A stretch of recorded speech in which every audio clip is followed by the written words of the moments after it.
بسم اللہ الرحمن الرحیم فإن كان هذا الجزء الأخير كاملا كما في صلاة الفجر. بات یہ چل رہی تھی کہ سببیت کب تک منتقل ہوگی. ہمارے ائمہ نے یہ فرمایا کہ سببیت اس وقت تک منتقل ہوتی رہے گی جب تک تکبیر تحریمہ کی گنجائش باقی ہے. اگر صرف تکبیر تحریمہ کی گنجائش باقی ہے تو وہاں بھی سببیت منتقل ہوگی. جب اس کی بھی گنجائش نہیں رہ جائے گی تو اب قضا ہو جائے گی. امام ظفر رحمۃ اللہ تعالی علیہ نے یہ فرمایا کہ جس وقت کی نماز ہے جب اس کے پڑھنے کی گنجائش ہوگی، 4 رکعت کا ذکر ہے اس کتاب میں، لیکن میں جس وقت کا ذکر کر رہا ہوں تاکہ تمام نمازوں کو عام ہو جائے نا. انہوں نے ظہر کی رعایت کرتے ہوئے عصر کی رعایت کرتے ہوئے وہ ذکر کیا. فجر کی نماز ہے نا، تو سببیت اس وقت تک منتقل ہوگی 2 رکعت پڑھنے کی گنجائش. ظہر کی نماز ہے، سببیت اس وقت تک منتقل ہوگی 4 رکعت پڑھنے کی گنجائش موجود ہو. ہمارا مذہب راجح ہے، جو احناف کا قوی مذہب ہے وہی مفتابع ہے. میں نے کل اس کی وجہ بھی بتا دی تھی کہ قدرت مطلقہ میں قدرت کا متوہم الوجود ہونا شرط ہے، متحقق الوجود ہونا یہ شرط نہیں. یہ اتنی باتیں اس سے پہلے ہو چکی تھیں جو میں آج بھی اختصار کے ساتھ آپ کو بتا چکا ہوں. یہ کہتے ہیں فَإِنْ كَانَ هَذَا الْجُزْءُ الْأَخِيرُ، تو اگر یہ آخری جز جہاں تک سببیت منتقل ہوئی ہے کاملاً، اگر وہ کامل ہو، باقی سب میں عصر کے علاوہ جو ہیں کامل ہی رہے گا. جز اخیر کیا رہے گا؟ کامل رہے گا. اگر وہ کامل ہے کما فی صلاۃ الفجر، مثال کے طور پہ فجر کی نماز جز اخیر اس میں کیا ہے؟ کامل ہے. 6:44 پہ دن نکل رہا ہے تو 6:43 59 پہ جو وقت ہے وہ وقت ناقص ہے کہ کامل ہے؟ کامل ہے. اگر وہ جز اخیر جز کامل ہے جیسے کہ فجر کی نماز میں وجبت کاملتاً، تو نماز کامل طور پہ واجب ہوگی. فَإِنِ اعْتَرَضَ الْفَسَادُ بِالطُّلُوعِ، اب اگر نماز میں سورج طلوع ہونے سے فساد عارض ہو جائے، تکبیر تحریمہ کی گنجائش تھی، نیت باندھ لیا اللہ اکبر، سورج نکل آیا، نماز پوری کر لیا، نماز کے فساد کا حکم ہوگا یا صحت کا حکم ہوگا؟ اسی کو یہ بتانا چاہتے ہیں. فَإِنِ اعْتَرَضَ الْفَسَادُ، اگر فساد عارض ہو جائے سورج نکلنے سے، بطلت الصلاۃ، تو یہ فجر کی نماز باطل ہو جائے گی. وہی حکم بالاستئناف، اور اثر نو نماز پڑھنے کا حکم ہوگا. وَإِنْ كَانَ هَذَا الْجُزْءُ نَاقِصًا، اور اگر یہ جز اخیر جز ناقص ہے، جیسے عصر میں صرف تکبیر تحریمہ کی گنجائش ہے، نیت باندھا سورج غروب ہو گیا، اور اگر یہ جز اخیر جز ناقص ہے جیسے کہ عصر کی نماز میں وجبت ناقصۃ، تو وہ نماز ناقص طور پہ واجب ہوگی. فَإِنِ اعْتَرَضَ الْفَسَادُ بِالْغُرُوبِ، اگر نماز میں فساد عارض ہو جائے سورج کے ڈوبنے کی وجہ سے، سورج ڈوب جائے، باقی رکعتیں وہ بعد میں ادا کرے، 2 ہی کی گنجائش تھی، 1 کی گنجائش تھی، تکبیر تحریمہ کی گنجائش تھی، یعنی باقی کچھ رکعتیں سورج ڈوبنے کے بعد ادا کر رہا ہے، لم تفسد الصلاۃ، نماز فاسد نہیں ہوگی. لأنہ اداہا کما وجبت، کیونکہ جیسے واجب ہوئی تھی ویسے اس نے ادا کیا. آپ یہ حدیث بھی پڑھ چکے ہیں اس سے متعلق، اور فقہ میں بھی اس مسئلے کو پڑھ چکے ہیں.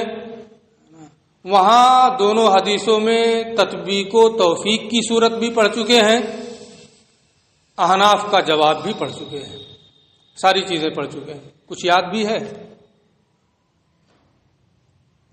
جتنا میں کہا ہوں سب پڑھ چکے ہیں. یاد ہے کچھ کہ فجر میں کیوں نہیں ہوگی؟ اور مغرب عصر میں ہو کیوں جائے گی؟ حدیث میں ہے کہ من ادرکا رکعۃ من الصبح فقد ادرک، جو فجر کی ایک رکعت پا جائے سورج ڈوبنے نکلنے سے پہلے اس نے فجر کی نماز پا لی، جو عصر کی ایک رکعت پا جائے سورج ڈوبنے سے پہلے اس نے عصر کی نماز پا لی۔ احناف کا مذہب تو اس کے خلاف ہو رہا ہے، حدیث یہ پڑھے ہیں موطا میں، ہے نا، اور یہ مسئلہ بھی نور الیضاح میں پڑھ چکے ہیں، تو حدیث کے خلاف احناف کا مذہب ہو رہا ہے۔ حدیث میں تو دونوں کا ہے، فجر کی بھی نماز ہو جائے گی، مغرب کی بھی نماز ہو جائے گی۔ ہم کہتے ہیں فجر کی ہو جائے گی، مغرب کی نہیں ہوگی، نہیں، فجر کی نہیں ہوگی اور عصر کی ہو جائے گی، ایسا کیسے؟ تو ہمارے فقہا نے یہ جواب دیا ہے، میں اختصار کے ساتھ بتا دے رہا ہوں کہ دو چیزیں ہیں، ایک حدیث تو یہ من ادرکا والی ہے، دوسری حدیث یہ ہے کہ اوقات مکروہہ میں نماز نہیں پڑھنا ہے۔ دونوں حدیثوں میں تعارض ہے، جب دونوں حدیثوں میں تعارض ہے تو اب تعارض کا جب دفاع کی کوئی صورت نہ رہ جائے تو قیاس کی طرف رجوع کیا جاتا ہے نا۔ قیاس کی طرف رجوع کیا ہم نے تو یہ پتا چلا کہ فجر کی نماز شروع کیا ہے وقت کامل میں، ہے نا، ادا کر رہا ہے وقت ناقص میں، سورج نکل آیا 20 منٹ تک وقت ناقص ہے نا، ادا کر رہا ہے ناقص وقت میں، تو کامل کے بعد ناقص میں ادائیگی ہو رہی ہے، شروع کامل میں ادائیگی ناقص میں، اس لیے وہ نہیں ہوگی۔ مغرب میں کیا ہے، شروع ناقص میں کر رہا ہے، ادا کامل میں کر رہا ہے، اس لیے ہو جائے گی۔ یعنی دونوں حدیثوں میں تعارض ہے، تعارض جب ہو گیا تو ہم نے قیاس کی طرف رجوع کیا کہ قیاس کا فیصلہ کیا ہے، اس لیے ہم نے مغرب میں یہ کہا، عصر میں ہم نے یہ کہا کہ ہو جائے گی، فجر میں ہم نے یہ کہا کہ نہیں ہوگی۔ ٹھیک ہے، اسی کو یہ بھی بتائیں گے۔ وکانا قولہ، اچھا ابھی یہ نہیں بتا رہے ہیں یا ممکن ہے بتائیں بھی نا، ہے نا، میں نے بتا دیا نا آگے۔ اب یہ کل جو میں نے کہا تھا کہ اس کی 4 قسمیں ہیں، یہ جو انہوں نے کہا تھا کہ یا تو وجوب منسوب ہوگا جز اول کی طرف، یا اس جز کی طرف جو شروع سے متصل ہو، یا اس جز کی طرف جو ناقص ہو وقت کے تنگ ہونے کی صورت میں، یا کامل کی طرف منسوب ہوگا۔ 4 صورتیں بتائی تھی۔ یہ کہتے ہیں کہ ماتن کا قول الا ما یلی ابتداء الشروع، جو شروع کرنے کی ابتدا سے متصل ہو، یہ تو ایک قسم کو تو شامل ہے کہ 1 بجے وقت شروع ہو رہا ہے، 2:30 بجے پڑھ رہا ہے، تو جو وقت شروع سے متصل ہے وہی سبب وجوب ہے نا۔ لیکن یہ پہلی قسم کو بھی شامل ہے، تیسری قسم کو بھی شامل ہے، کیونکہ پہلی قسم میں کیا ہے کہ جزء اول سے جزء اول کی جانب وجوب منسوب ہوگا۔ کب منسوب ہوگا؟ جب پڑھے گا تب نا، تو وہ بھی ادا سے متصل ہے، اس لیے جزء اول وہ ہو گیا ہے، وجوب ادا کا سبب ہو گیا ہے۔ جزء ناقص میں جب ادا متصل ہو تو وہ وجوب کا سبب بن جاتا ہے۔ تو یہ جملہ تو تینوں کو شامل ہے، تو 2 کو الگ ذکر کرنے کی کیا ضرورت تھی؟ ایک ہی ذکر کر دیتے، 3 کو شامل ہو جاتا، اور ایک پورے وقت والا ذکر کر دیتے، 2 ذکر کر دیتے، 4 کا بیان آ جاتا۔ اتنی تفصیل سے 4 کرنے کی کیا ضرورت تھی؟ ہو جا رہا ہے کہ نہیں ہو جا رہا ہے نا؟ اسی کو یہ جواب دینا چاہتے ہیں۔ اور وکانا قولہ، اور ماتن کا قول الا ما یلی ابتداء شروع، یہ اپنے خود کو تو شامل ہی ہے، اور خود کو شامل ہونے کے ساتھ ساتھ یہ جزء اول کو بھی شامل ہے، جزء ناقص کو بھی شامل ہے۔ تو کتنی قسموں کو یہ شامل ہو گیا؟ 3 ہو گیا۔ 3 قسموں کو جب یہی شامل ہے تو ایک کو اور ذکر کر دیتے، 2 صورتیں ہوتی، کافی تھا۔ 4 کیوں ذکر کیا؟ ہے نا، کہتے ہیں کہ مقصد ہے کچھ، ہے نا، 4 ذکر کرنے میں کچھ مقاصد ہیں، اس لیے انہوں نے تفصیل کی ہے۔ یہ تو سچائی ہے کہ 2 ذکر کر دیتے تو کافی ہو جاتا، کوئی کلام اس میں نہیں ہے، لیکن کچھ چیزیں ہوتی ہیں کہ ان کو تھوڑا پھیلایا جاتا ہے کچھ مقصد کے لیے، ہے نا۔ کیا مقصد ہے؟ یہ کہہ رہے ہیں کہ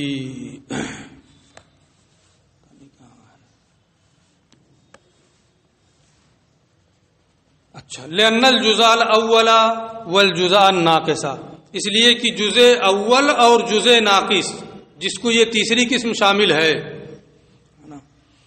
اس لیے کہ جزء اول اور جزء ناقص انما یسیر سببا لوجوب الصلاۃ، یہ وجوب صلاۃ کا سبب ہوتے ہیں اذا شرع فی، جبکہ ان میں نماز شروع کرے۔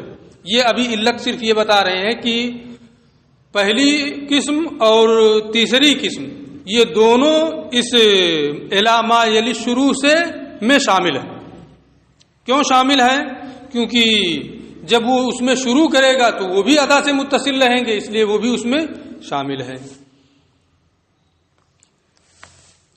وَأَمَّا إِذَا لَمْ يَشْرَعْ فِيهِ، لیکن جب اس میں شروع نہ کرے، جزء اول میں نماز شروع نہیں کیا، لم یسر سببا، تو اس میں ابھی وہ سبب نہیں بنا، پھر کیا ہوگا؟ فَيَنبَغِي أَن يَقْتَصِرَ عَلَيْهِ، تو مناسب یہی تھا کہ اسی ایک قسم پر اکتفا کر لیتے۔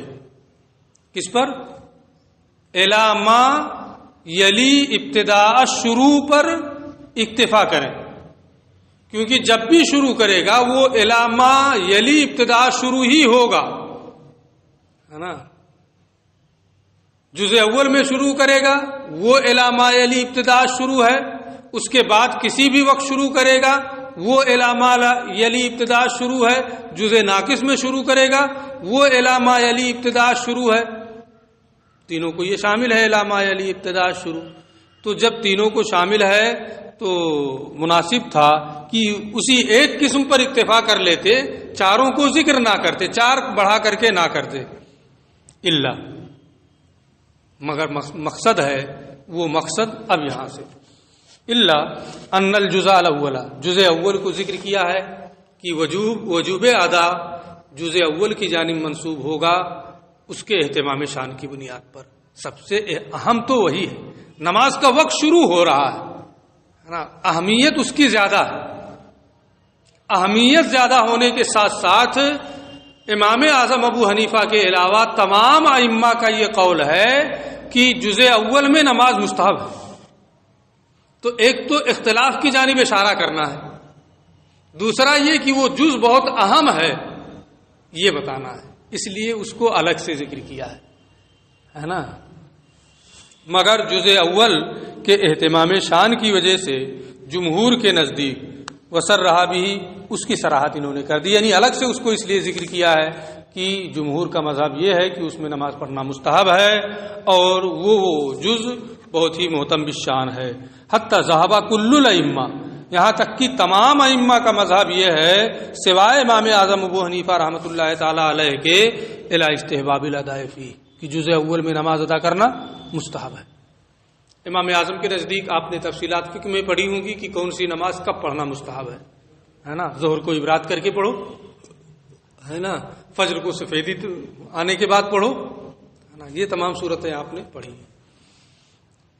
تو امام اعظم ابو حنیفہ رحمۃ اللہ تعالی علیہ کے علاوہ تمام ائمہ کا مذہب یہ ہے کہ ابتدائی وقت میں نماز پڑھنا مستحب ہے۔ تو اس کے اہتمام شان اور اس اختلاف کی جانب اشارہ کرنے کے لیے اگرچہ یہ قسم بھی الی ما یلی ابتداء شروع میں شامل ہے، لیکن اس کو اس اہتمام کی وجہ سے الگ ذکر کیا ہے۔ وَكَذَا الْجُزْءُ النَّاقِصُ، یہی حال جزء ناقص کا بھی ہے کہ اس میں امام ظفر کا اختلاف ہے نا۔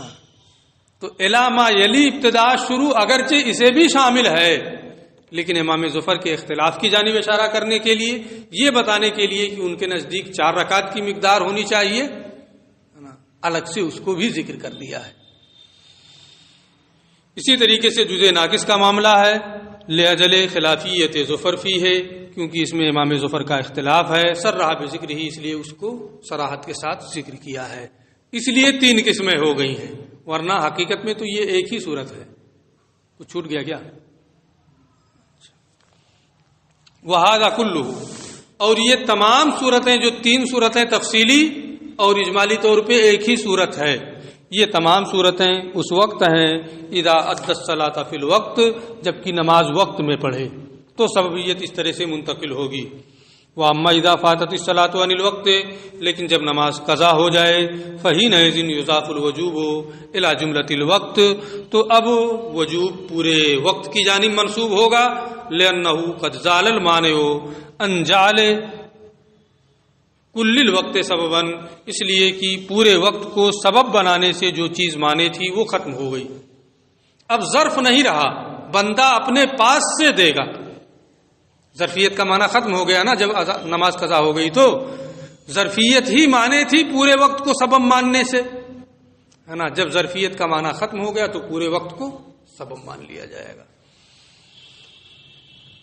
کیونکہ جو چیز سبب ماننے، پورے وقت کو سبب ماننے سے مانے تھی وہ چیز زائل ہو چکی ہے، اس لیے پورا وقت سبب ہوگا۔ وہ کونہ ظرفا للصلاۃ، اور مانے وہ نماز کا وقت کا نماز کے لیے ظرف ہونا تھا، اس لیے پورے وقت کو سبب نہیں مانا جا سکتا تھا۔ لأنه لم يبق الوقت، اس لیے کہ اب تو وقت رہا ہی نہیں، وقت فوت ہو گیا، نماز قضا ہو گئی، اس لیے اب پورے کا پورا وقت کیا ہوگا؟ سبب ہوگا، ہے نا۔ اور سبب کا مسبب پر مقدم ہونا ضروری ہے، جب بھی قضا کرے گا سبب مقدم ہی رہے گا۔ فلما کان کل الوقت سببا للقضاء، تو جب پورا وقت سبب قضا ہے نا، پتہ نہیں یہاں کیا ہے نا، لیکن اکثر جگہوں میں، خاص طور سے دیہاتوں میں یہ مشہور ہے کہ عصر کی نماز پڑھ لینے کے بعد کسی نماز کی قضا نہیں پڑھ سکتے ہیں، کوئی نماز نہیں پڑھ سکتے ہیں، فجر کی نماز پڑھ لینے کے بعد فرض، ہے نا، ایسے ہی عصر کی فرض کوئی نماز نہیں پڑھ سکتے ہیں، سنا ہے نا، نفل نہیں پڑھ سکتے ہیں، فرض قضا پڑھ سکتے ہیں،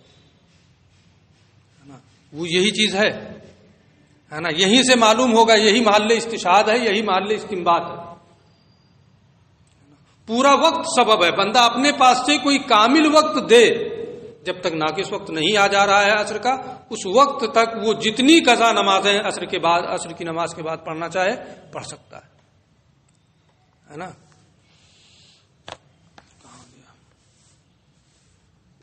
فلما کانا کل الوقت سببا للقضاء، بالکل بے ہی یہی عبارت ہے نا، تو جب پورا وقت سبب ہو گیا قضا کے لیے، وہ ہوا کامل، اور پورا وقت مجموع من حیث ہوا مجموع، اگرچہ عصر میں 20 منٹ اخیر کا ناقص ہے، لیکن مجموع من حیث ہوا مجموع، پانچوں وقت کی نماز میں پورے کا پورا وقت کیا ہے؟ کامل ہے۔ فحینئذ تجب الصلاۃ کاملہ، لہذا نماز کامل ہوگی، جس بھی کامل وقت میں وہ اس کی قضا کرنا چاہے قضا کر سکتا ہے نا۔ یہ کوئی ضروری نہیں ہے کہ فجر کی فرض پڑھ لیا تو اب قضا نماز نہیں پڑھ سکتا ہے، عصر کی فرض نماز پڑھ لیا تو اب قضا نماز نہیں پڑھ سکتا، پڑھ سکتا ہے، کیوں نہیں پڑھ سکتا؟ کامل وقت ہے نا۔ یہاں مشہور ہے کہ نہیں مشہور ہے نا؟ یہاں بھی، اس لیے کوئی پوچھے تو صاف صاف آپ بتا دیں، تاکہ لوگ اگر ادا کرنا چاہیں تو ادا کر لیں، ہے نا۔ فلا يتعدى الا في الوقت الكامل، لہذا وقت کامل میں اب اس کی ادائیگی ہوگی۔ یہ قید لگا رہے ہیں کہ عصر والے میں نہیں ہوگی، فجر والے میں نہیں ہوگی، کوئی قید ہے؟ کوئی قید نہیں ہے۔ کہاں سے قید آ گئی؟ بس وہی آئی جو ہے لوگوں میں مشہور جو ہوا ہے، کیونکہ نفل نہیں پڑھ سکتے ہیں تو سمجھا کچھ نہیں پڑھ سکتے، ہے نا، اس لیے وہ چیز مشہور ہو گئی۔ وَإِلَيْهِ أَشَارَ بِقَوْلِهِ، اسی کی جانب اشارہ کیا ہے مصنف نے اپنے اس قول سے، فَلِهَذَا لَا يَتَعَدَّى عَصْرُ أَمْسِهِ فِي الْوَقْتِ النَّاقِصِ، اسی وجہ سے کل گزشتہ کی عصر وقت ناقص میں نہیں پڑھ سکتا ہے، یعنی آج عصر کے وقت پڑھنا چاہتا ہے، عصر کی نماز جو آج کی ہے پڑھ چکا ہے، جب تک 20 منٹ باقی ہے، پھر وقت ہوتا ہے اب صرف 20 منٹ باقی ہے، تو اب دوسرے دن کل گزشتہ کی عصر اگر پڑھنا چاہتا ہے قضا، تو اس وقت ناقص میں نہیں پڑھ سکتا ہے، لیکن اس وقت ناقص سے پہلے پڑھنا چاہتا ہے، پڑھ سکتا ہے کہ نہیں پڑھ سکتا ہے؟ پڑھ سکتا ہے۔ اسی وجہ سے کل گزشتہ کی عصر ہے نا ناقص وقت میں نہیں پڑھ سکتا، بخلاف عصر یومی، برخلاف آج کی عصر کے۔ آج کی عصر اگر ہے تو اس ناقص وقت میں بھی پڑھ سکتا ہے، کیونکہ سببیت اس ناقص وقت تک بھی منتقل ہوگی، بلکہ تکبیر تحریمہ کی جب تک گنجائش ہے اس وقت تک آج کے عصر کی سببیت منتقل ہوگی، یعنی فلأجل، یعنی اس وجہ سے ان سبب وجوب عصر اليوم، آج کے عصر کے واجب ہونے کا سبب وقت، وہ وقت ناقص ہے آج کے، ہے نا، اذا لم یؤدیہ فی الاجزاء الصحیحہ، جبکہ صحیح اجزاء میں اس کو ادا نہ کیا ہو، اور کل گزشتہ کے عصر کے واجب ہونے کا سبب پورا وقت ہے، مجموع من حیث ہوا مجموع، اور وہ کامل ہے، لہذا کل گزشتہ کے عصر کی نماز آج عصر کے ناقص وقت میں پڑھنے کی اجازت نہیں ہوگی۔ اسی سے یہ بھی سمجھ لیا کچھ لوگوں نے، ہے نا، کیونکہ بات آ گئی ہے اس لیے کچھ رائج چیزیں بھی بتا دے رہا ہوں کہ ہر وقت کی قضا نماز اسی وقت میں پڑھی جا سکتی ہے۔ اس عبارت سے کچھ لوگوں نے سمجھا اور عوام میں مشہور کر دیا، عصر کی نماز قضا ہوئی ہے عصر ہی میں پڑھیں گے، عشاء کی قضا ہوئی ہے عشاء ہی میں پڑھیں گے، ظہر کی قضا ہوئی ہے ظہر ہی میں پڑھیں گے، ظہر کا دوسرے دن وقت آنے سے پہلے مر گیا تو ایک وقت کی نماز رہ جائے گی نا، کیوں ایسا بتا رہے ہیں؟ عصر کی قضا ہوئی ہے عشاء میں پڑھ لے نا بھائی، مغرب میں پڑھ لے، عصر میں پڑھ لے،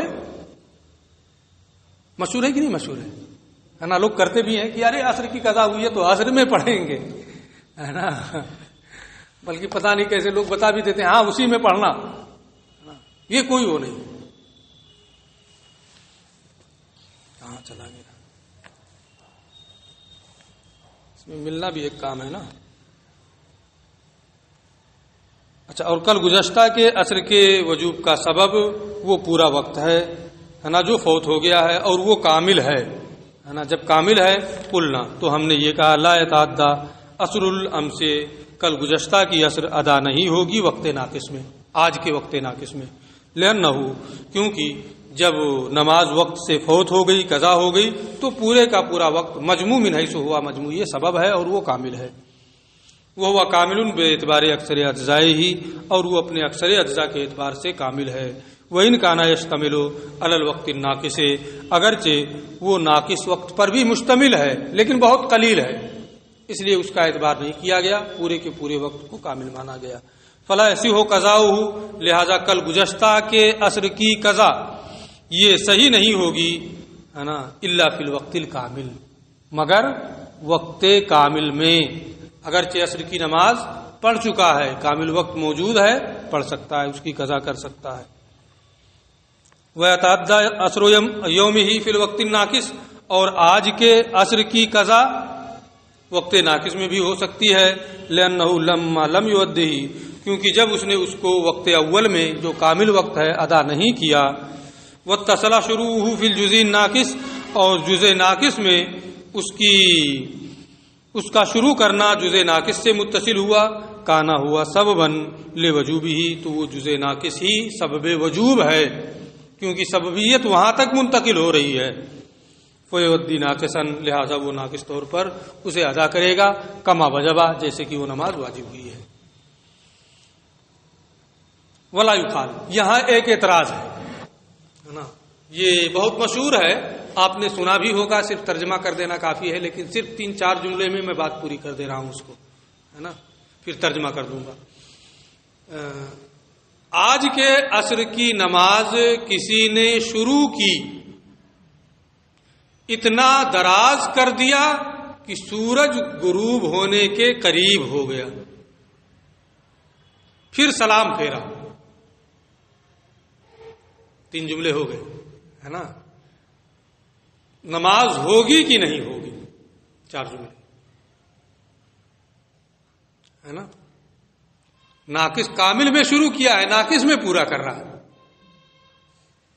ہے کہ نہیں، کامل میں شروع کیا، وقت اول میں شروع کر دیا ہے، ناقص میں ختم کر رہا ہے، نماز ہوگی کہ نہیں ہوگی، ہو جائے گی، اس لیے کہ یہ عزیمت پہ عمل ہے، پورا وقت نماز کے لیے سبب ہوتا ہے تو یہ کہ سنت کے مطابق پڑھ کے 10 منٹ میں 5 منٹ میں ختم کر دیں، لیکن اگر کوئی عزیمت پر عمل کرتے ہوئے پورے وقت کو نماز میں مصروف رکھے کر سکتا ہے، اس لیے اس میں عزیمت پر عمل کرنے کی وجہ سے کامل اور ناقص کا فرق نہیں ہوگا، اگرچہ ناقص میں وہ ختم کر رہا ہے، نماز اس کی ہو جائے گی، ٹھیک ہے، اسی کو یہ بتانا چاہتے ہیں 3-4 لائن میں۔ ولا یقال، یہاں یہ اعتراض نہ کیا جائے، ان من شرع صلاۃ العصر، کہ جس نے عصر کی نماز شروع کی اول وقت میں، ثم مدها بالتعدیل والتطویل، پھر تعدیل ارکان، تطویل قرات، تطویل رکوع، تطویل سجدہ، اس طرح سے کیا کہ سورج ڈوب گیا، الی ان غربت الشمس فإن هذه الصلاة قد تمت ناقصہ. تو اب کوئی یہ کہے کہ یہ نماز ناقص ہے، کیوں؟ اس لیے کہ کامل میں شروع کیا ہے، سورج غروب ہو گیا. نہیں، یہ ناقص نہیں ہے. کیوں؟ وکانا شروعها فی الوقت الکامل، اس کی ابتدا کب کیا تھا؟ وقت کامل میں. تو کوئی کہے کہ یہ تو ناقص ہو گئی، نماز ناقص ہو رہی ہے، ہم کہیں گے نہیں، یہ نہیں ہوگا. کیوں؟ لأننا نقول، کیونکہ ہم جواب دیں گے انما یلزم ھذا ضرورت ابتنائہ علی العزیمہ، اس کی بنیاد عزیمت پر ہے نا، یہ لازم آ رہا ہے نا، اس وجہ سے کہ اس کی انما یلزم ھذا، یہ لازم آ رہا ہے ضرورت ابتنائہ علی العزیمہ، اس کے عزیمت پر اس کے بنا کرنے کی ضرورت کی وجہ سے، عزیمت پر عمل کرنے کی وجہ سے. فإن العزیمۃ، کیونکہ عزیمت تو یہی ہے کہ فی کل الصلاۃ، تمام نمازوں میں عزیمت یہی ہے کہ پورے وقت میں نماز پڑھے. لیکن اگر 24 گھنٹہ نماز ہی پڑھتا رہے تو کھانے پینے کا کب انتظام کرے گا؟ ہے نا، بیوی بھی بھاگ جائے گی، بچے بھی لات ماریں گے، ہے نا. تو اس لیے شریعت نے گنجائش دی ہے نا، یہ کہا کھانے پینے کا بھی انتظام کرو، ہے نا، بھیک مانگنے کی نوبت نہ آئے. تو عزیمت تو یہی ہے کہ پورے وقت میں وہ نماز پڑھے. اور اس نے ایسا کیا، اس لیے یہ نہیں کہیں گے کہ اس کی نماز ناقص ہے، بلکہ کیا کہیں گے کہ نماز ہو گئی، تام ہے نا. فالاعتراض عن الکراہۃ، تو کراہت سے اعتراض کرنے اور عزیمت پر متوجہ ہونے کی وجہ سے، ہے نا، مما لا یجتمع قط، یہ وہ چیزیں ہیں کہ کبھی بھی ان کا اجتماع نہیں ہو سکتا ہے نا، کہ عزیمت پر بھی عمل ہو جائے، کراہت بھی نہ پائی جائے، سورج بھی نہ ڈوبے، پورا وقت وہ مصروف بھی رکھے نماز میں، یہ ہو پائے گا؟ ہے نا، یا تو کچھ وقت بچائے، ہے نا، یا سورج ڈوبنے دے، ہے نا، دونوں میں سے ایک تو ہوگا. تو کراہت سے اعتراض ہو، عزیمت کی جانب توجہ ہو، ہے نا، یہ ان چیزوں میں سے ہے جن کا اجتماع نہیں ہو سکتا، ایک نہ ایک پائی جائے گی. فجعل هذا القدر من الکراہۃ اقویٰ، اس لیے عزیمت پر اس کے عمل کرنے کی وجہ سے شریعت نے اس کی اتنی کراہت کو معاف رکھا ہے نا، کہ پورا وقت اس نے نماز کے لیے خاص کر لیا. تو تھوڑی سی کراہت بھی آ رہی ہے تو شریعت کہتی چلو درگزر، کوئی بات نہیں. یہ شریعت کی سماحت ہے، شریعت کی نرمی ہے، جو کہیں اور آپ کو نہیں ملے گی. انشاءاللہ باقی تفصیل بعد میں. السلام علیکم.